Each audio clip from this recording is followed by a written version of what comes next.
bottom up of what's going on. And certainly when you want to talk about the market, he's the person to lead with. So we're thrilled to have him here. Terry, I'm handing it over to you. Thank you, Mikkel and John. It's great to see so many people here for this webinar. This technology for me is quite interesting. I've been following since 1991 when Dr. Maria published her first patents. And I really do feel like we're at a point where we're seeing the confluence of the maturation of this technology and the growth of a actual market, particularly longer duration grid level market, where these machines are going to be quite applicable. So it seems like a very interesting time right now. I just, maybe one comment on the points Mikhail just made. I agree with what you've said. I think there is some opportunity and some work out there right now to increase the utility of the vanadium in the system. I think typically we would talk about 20 pounds of V2O5 per kilowatt hour of storage capacity. And I think there's some work going on to maybe drive that number down a bit. So there's some chance that the relative importance of vanadium costs can change going forward. But that's not what I'm here for. I'm going to talk a little bit about the market. Please do feel free to reach out to me. My email address is in here. I'll be happy to talk or email and try and share any alleged knowledge I might have about this market. Okay. Whoops. Okay, we're going to go through these slides here fairly quickly. This first slide is just showing the historical V2O5 price on a daily basis in China on the right and in Europe on the left. And you see a very similar pattern here. Sorry, I don't know. I've got a bit of a delay here, I think, John. There you go. Okay, so you see a very similar pattern here. What's noticeable is the fact that the prices in China at the peak in November surpassed the peak prices in the West. And as we sit here today, we're in an environment where the Chinese price is more than 30% above the Western price. So that's an interesting picture. And if I can get to the next slide here. This shows the long-term relationship between prices in China and in Europe. And what's really interesting is if you look at the first part of this graph, typically you see the Western price or the metal bulletin price slightly above the Chinese price. And this makes sense because historically China is a fairly significant net exporter of vanadium. And so the price of vanadium in the Western world is driven by the availability and price of Chinese exports. But what you see in the second part of this graph, during this peak, we see the Chinese prices predominantly above the Western prices. And I think this is an interesting dynamic we'll talk about more in a bit. We're going to just look at a couple more slides here, drilling down on this, this information. I can't seem to move the slides, John. I don't know. That's fine. I'll do it, Terry. Just tell me when you want me to advance and I'll do it. Okay, great. So this is that same curve, just looking at the back end of the curve, and you can see how the Chinese price has more or less been leading the Western price. And I think it's all about what's going on in terms of consumption. If we can go to the next one, John. Here's the long-term historical price in the West. I think this is interesting. Obviously, you see a very erratic pattern here with occasional price spikes and some periods of very low prices. So we've got a market that fundamentally is unstable. And if you look at the statistics there, what that data shows you is where the price has been over the last 16 or so years. So I think that's important data to keep in mind. The next slide, we'll look at the same data, but on a distribution chart basis. And what this clearly shows is the peak of that normal or almost normal distribution is somewhere around $6 per pound of V2O5. And if you look back in time, that's the most the price that's typically there more often than not. I think it's important price because it tells you something about the cost of production in a normal market, that the price is going to reflect the cash costs of those last units required to satiate demand. And I think that that's a pretty good indicator of where that number is normally. But there's also, interestingly enough, a second peak that you see somewhere around $14 or $15. And I do believe what this is demonstrating is that in a very tight market where supply is struggling to keep up with demand, there is support for prices at these levels. When we see prices go to the ridiculous levels we saw in 2018, that's just not sustainable. In the long run, you're going to see massive loss of demand due to substitution and bring in all sorts of new production. Vanadium is not a rare element. It's, depending on who you believe, the 17th to the 20th most abundant element in the Earth's crust. It's just rare to find it in economically viable concentrations. And when we see ridiculous prices, of course, all these things become economical. So the important thing is that that price level, $14 to $15 per pound of V2O5, which typically would be about $60 per kilo of V as ferrovanadium, we don't see a lot of substitutional loss of demand. Remember, 90% of the demand for vanadium is in the steel industry. And to the extent that price can be accepted by the steel industry, there is stability at that level when we have a very tight market. Next slide, please. Okay, let's go into some data here on production and consumption. This is data from Vanatech, and what we see is production and consumption data on a quarterly basis, and we can see these numbers marching up significantly over this period. And I think it's entirely to do with the new rebar standard in China driving increased demand and therefore increased supply of vanadium. I'm still struggling a bit to understand why fourth quarter of 2019 we saw both production and consumption going down, but there's clearly a upward trend in the production and consumption of vanadium in China. Next slide, please. This chart's just looking at the price, how the price has come down over the last 2 years. We've seen some moderate increase in Chinese production over this period. But I think what we're showing here is the fact that in the short term, 1 or 2 years, there's just not much new capacity that can come on in China. But what's interesting, the production seems to have been continuing here even during prices reaching a relatively weak level. Next slide, please.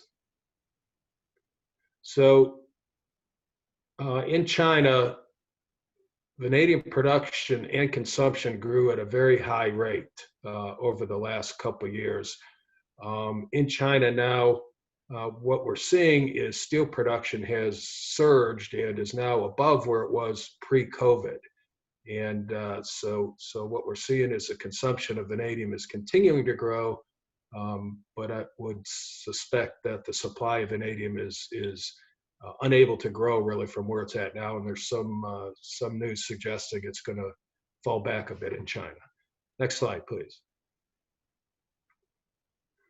Here is the picture outside of China of production and consumption, and what you see is these lines are reversed from the Chinese side. In China, production almost always exceeds consumption, and there's material available for export. What this chart shows you is that outside of China, consumption is above production, and we need somewhere on the order of 8,000 to 10,000 tons of pure vanadium a year exported from China to keep the Western markets in balance.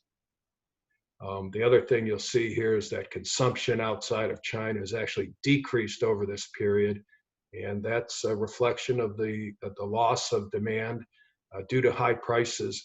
In the West, there's applications in the steel industry where if you've got the right mill and the right metallurgist, you can change from vanadium to niobium. And in some of those applications, you can get to the strength level you need with half as much niobium as vanadium. It's very different than the Chinese rebar application where the vanadium and niobium content of the steels are very, very similar. So the dynamics are different. We saw the price spike in 2018. In some of these applications, people moved to niobium, and still today, even with the markets are where they're at now, there's no incentive for those people to come back to vanadium. So we've seen some loss of market share there, and it's typical. We see it every 7 or 8 years when we have one of these price spikes. Next slide, please. So as we said, the consumption has decreased due to higher substitution due to higher prices. We've seen some very minor changes in supply in the Western world here in the first quarter. Just looking at data, so there's some minor decrease in supply in the first quarter, but really not much change on the production side. And I think the consumption side remains quite weak outside of China. Next slide, please. Okay, let's look at some steel data because, again, 90% of the vanadium is going into steel. So steel production is a very, very good proxy for vanadium consumption on a global basis. Next slide, please. This is really quite disturbing. What you see here is the monthly steel production in China and the rest of the world. And again, you see in China this dip in production in the first quarter due to the virus, and where they're at now, they've come storming back and are actually producing steel at the highest levels I think they ever have. What's really concerning is ex-China. You see how production of steel just dropped off the table in April. It came back slightly in May, but I think we still have a very weak environment out there. And what happens outside of China in terms of steel production is going to be important to determine what vanadium consumption will be going forward. Next, please. Okay, this is the same data. Really what we're showing here is that the steel production, again, in China has increased. Outside of China, it's been decreasing. Next slide, please. So if we look outside of China, we saw a 24% decrease in steel production in May 2020 versus a year earlier. If we presume that that steel production level continues, there's no recovery in steel production ex-China, we're going to see a decrease in demand of about 11,400 metric tons of V versus our perspective before this virus hit. So it's a huge factor on vanadium consumption. I would suggest that we're going to see some improvement. How fast and how much, I don't know, but I think we will see some recovery of steel production outside of China. So this is kind of a severe case. Next slide, please. So when we looked at this market before the COVID, we came to the conclusion that outside of China, we had a shortfall of about 10,600 tons of V. Production was going to be 10,600 metric tons of V less than consumption. If we see steel production outside of China continue at the May level, which again I think is an extremely drastic assumption, we're going to see that demand ex-China drop by about 11,400 tons of V this year. We also see a decrease this year of at least 1,000 tons of V in demand in the titanium industry as a result of the virus. So when you roll that all up, what it would suggest is that the Western markets will have close to 2,000 tons of vanadium above consumption that could be exported to China. And I guess the point here is that the availability and price of Chinese exports or the demand for Chinese imports is going to be a major driver in this market as we go forward. I think it's all, as usual with everything, every metal, it's all about China. Next slide, please. So here's the data looking at China imports and exports. And what's really interesting is you see over 2019, the level of exports dropping and imports, which historically don't really exist in China, surging. And of course, in the first quarter, imports decreased, exports increased a bit as the COVID virus was affecting the situation. But I still think there's a very interesting trend here. I just got the May data in here as well. And what you'll see in the May data is that imports were just about the same as April, just over 100 tons of V, and exports were about 400 tons of V. So they're down to the lowest level they've been in recent months. And if we go to the next slide, we'll roll this up and just look at net exports that we're at in China and what's occurred. You see that by December of last year, China became a net importer. And I think what we're seeing is broader adaptation of the new standard for rebar in China is driving consumption up. And I think production in China has obviously grown tremendously over the last couple of years, but the growth seems to have come to a halt. If we look at April or May data, which is not on this chart yet, you'll see the net exports just about 300 metric tons of V. So what happens here, I think, is paramount to what's going to happen to the vanadium price in the Western world. We've got weak demand, how quickly that comes back, and does China need imports or do they have material available for export? Those are going to be the major drivers. And next, John. That's it for me. Again, if anybody has any questions or comments or just a good joke or want to chat, please send me an email or give me a call. I'm happy to talk about vanadium anytime. Terry, John, I'll send it back to you. We have one question already in the question and answer room, and if others have questions, please type them in now. And just remember, any questions you ask need to be about historical issues. So Terry, this one is historical. Please keep your answer historical. Did Corona affect the vanadium prices in April and May of 2020? Yeah, I don't know if we want to go back up to the one of the earlier slides, John, with the price history and.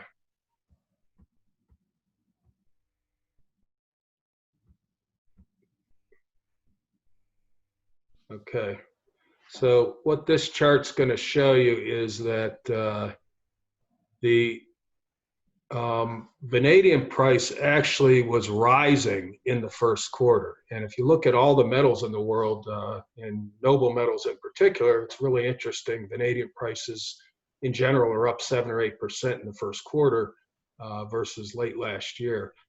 So I think what we've seen is in the first quarter, we've seen demand in China, the bottom fell out and then it came back very quickly. And in the West, the demand decreased and it hasn't come back. But the confluence of all those issues, really you see some relative strength in the vanadium market, even in light of the impact on steel production, both in China and outside of China early in 2020. All right, thank you, Terry. Next question, Terry, what is your view as to Chinese stock levels? I believe that stocks are extremely tight right now in China. You have several major producers of V2O5 that are co-product producers. These are steel companies that generate vanadium slag and process that slag into V2O5. And I think the situation in China is that the supply of oxide is restricted. There's not a lot of ability for production to surge in the short term. The steel mills are operating at capacity and generating as much slag as they can. And the alloy producers, ferrovanadium and VCN alloy, which are the alloys consumed by the steel industry, are pulling more material. So in China, the monthly sales of material really it's a kind of a monthly auction, and what we see is a growing consumption from those steel mills pulling VCN and ferrovanadium and creating a very tight market for V2O5. So I think, I've got data. I can go back and look at production of VCN and ferrovanadium and V2O5, and I can show you a very scary curve that would suggest inventories of V2O5 have plummeted by several thousand tons over the last year or two. And I think what we've seen is any excess inventory that built up after the price spike and the market more or less collapsed. I think the inventory that accumulated there has been cleaned out. So I don't have the sense that there's a lot of inventory out there. Thanks. Terry, next question is about this graph that's up right now. The graph shows only 1 month where China was the net importer of vanadium. What informs the hypothesis that China has become the net importer? I think that's just I think you would just say that's the first month where it happened, but that's their question. Yeah, so I mean, if you look back in time, the first quarter of 2004, China was a net importer of vanadium, and you saw the price spike of 2004, 2005 follow thereafter. If you look at this data through December, there's clearly a trend, and then things change. Why things change? Well, I think it's clearly a result of COVID, and obviously today, April data, May data, we can't say that China's a net importer of vanadium. The question is, are we going to return to the trend that we saw late last year here in the coming months as Chinese steel production has taken off and vanadium consumption is growing due to the increased adaptation of the standard? I think in China, vanadium consumption is growing at more than 20%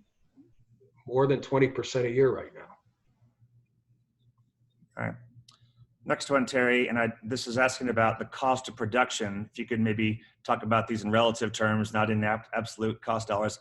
What is the cost of production of each type of source, the slag or spent catalyst, and then the FEV basis or V2O5 basis?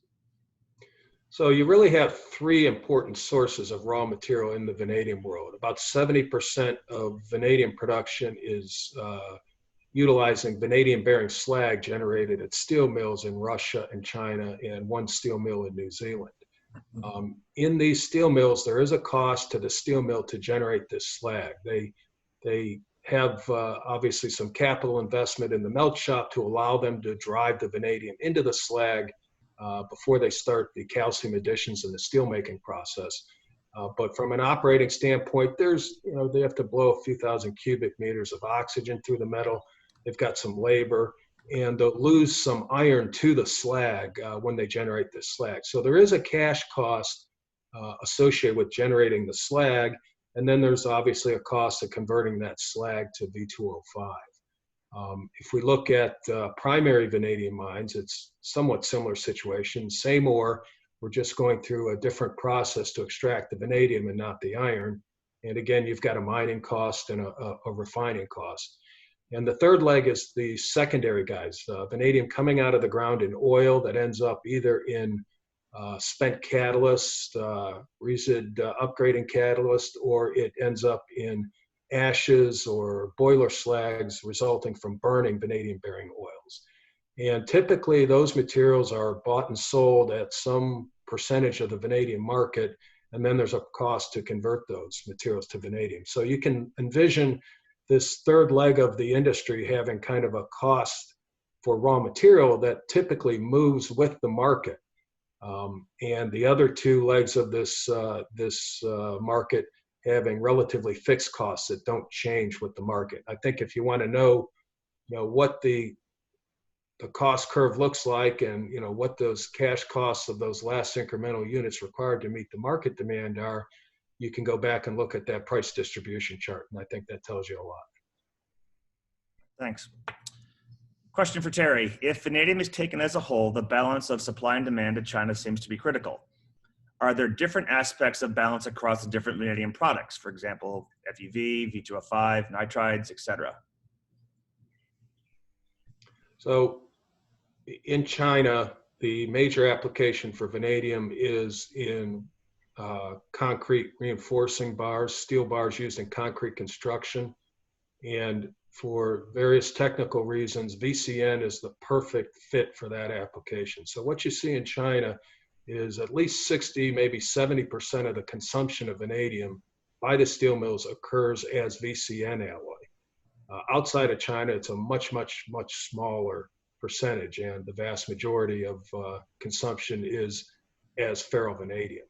So again, you've got different dynamics in different markets. And again, the vanadium market is driven. You've got to go back to the oxide basis, and there's more capacity than you can shake a stick at to convert oxide to ferrovanadium or VCN.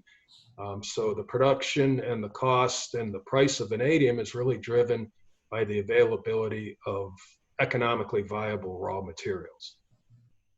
I don't know if that answers the question or not. Well, I think they were asking, is there a different supply demand equations in different formats, not just in China, that are driving the prices in those areas? Again, I think in the West we have in North America we have a significant demand in the titanium industry, but we still probably 85% of demand in North America is in the steel industry. The same is true in Europe and the rest of the Western world. So, the dynamics are it's a global market for V2O5. There's barriers to entry in some markets. In the US, we have import duties, dumping duties on ferrovanadium coming from China and from South Africa. So that is a bit of a barrier. We've obviously got some trade war duties between the US and China that are impacting the trade both ways.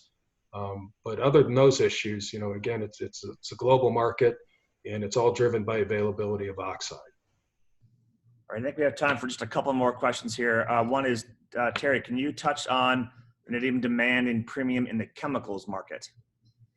Sorry, vanadium demand in the chemical markets? Demand and premium in the chemicals market.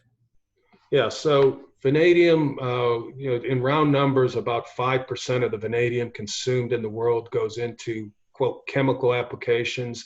And those applications include oxidation catalysts, for example, catalysts for production of sulfuric acid, maleic anhydride, phthalic anhydride, pollution control catalysts, NOx and SOx abatement catalysts. They're used as corrosion inhibitors in petrochemical plants, gas absorption systems, frits and colors for ceramics. There's a litany of applications for vanadium in the chemical industry. And in some cases, they require extremely high purity oxide or downstream chemicals. In other cases, the purity requirements are not so significant. So the growth in consumption is not huge. Most of these applications are mature, so we see growth similar to global GDP growth.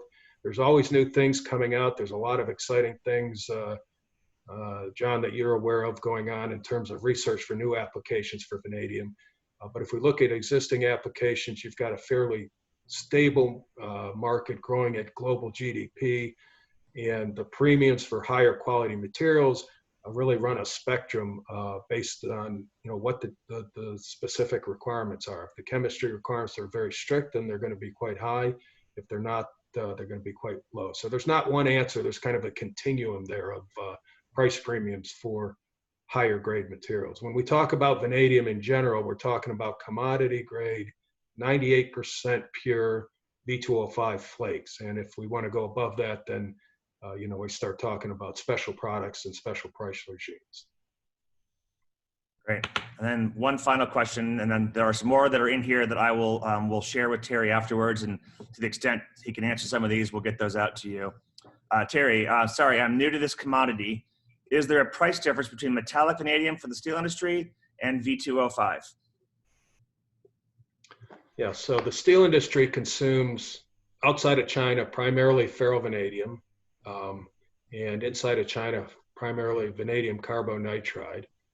And those products are produced with vanadium oxide. So, there's formulas you can use to convert typically how the V2O5 price relates to ferrovanadium and VCN.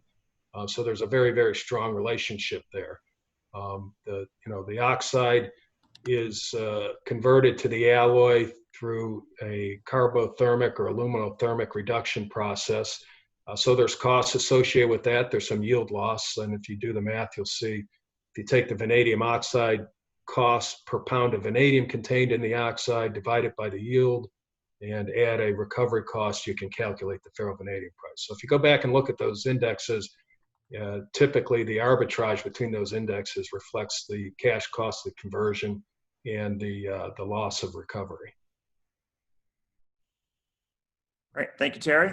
Appreciate that. And Terry's going to be on here throughout this webinar. And again, there are some questions here. There are a couple that asked about future prices that I told you we just can't answer those. There's a couple other here that, if possible, we'll have him answer those after the meeting today. So thank you very much, Terry.